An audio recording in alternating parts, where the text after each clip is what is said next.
doing the whole, I remember when we first started Common Sense years ago.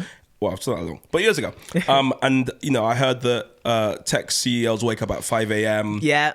So I was like, well, I guess I got to do that too. So I woke up at 5 a.m. and I had nothing to do. You know how funny that is? You said I was just looking at myself, looking at the room. Looked out the window like, I said so. I mean, they wake up and then what do they do? Say what happens next, do you get what I mean? So I love that. I love that because even like this morning when you asked me, oh, so what time did you wake up? Yeah.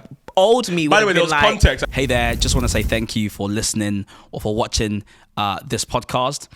We have a great desire to grow this podcast, and one of the ways we're going to do that is if you listening follow, or if you are watching, you subscribe to the podcast. The faster it grows, the more guests we can get, but also the better the podcast gets. So please, just do me a favor, hit the subscribe button or the follow button. Back to the episode. I didn't just say, hey, Courtney, nice to meet you. No. So he was asking me like, how's my morning? I was like, I've had a long morning. He's like, what time did you wake up?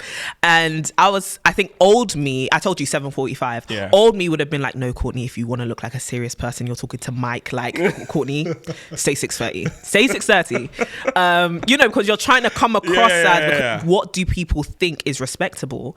And one of the things that I always used to like shout about, and I think changed my life, was just self-awareness and being aware about yourself and learning how you were uniquely made and what you uniquely need.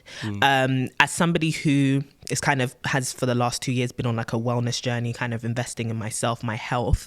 I have polycystic ovarian syndrome. So when I found that out, it was kind of like, okay, I need to reorient my diet, my activity, like insulin levels, like all of that. So I've had to become very attuned with my body and its needs.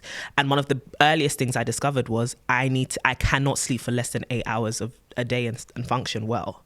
And so with that, if I need to lie in, I will lie in. And I think I went back and forth a lot with that in my head, like, but I want to be a productive person and I want to be that boss babe, that CEO that wakes up at 5. And because Renee's that sort of person who's like up, dawn, but she's a morning person. And as much as I'm also a morning person, I also have a unique set of needs. And so I could choose to really push myself, but is it actually going to help me? And is it actually going to allow me to thrive? And the answer was no, you know, so you can easily become very counterproductive. But back to the self-awareness thing, I realized that you have to spend more time finding yourself than you do trying to find success.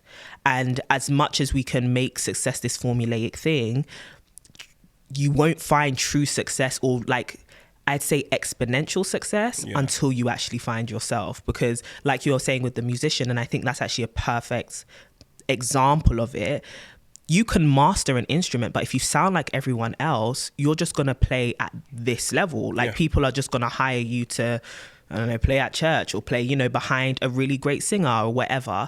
But once you find your sound, people are going to pay to come and hear you. Yeah. So that level of finding yourself is what really unlocks a new key of a new door to success. And I'm not there yet, but I'm hoping that I am kind of. Yeah, no, it's a journey for all of us. There's so many places we can go.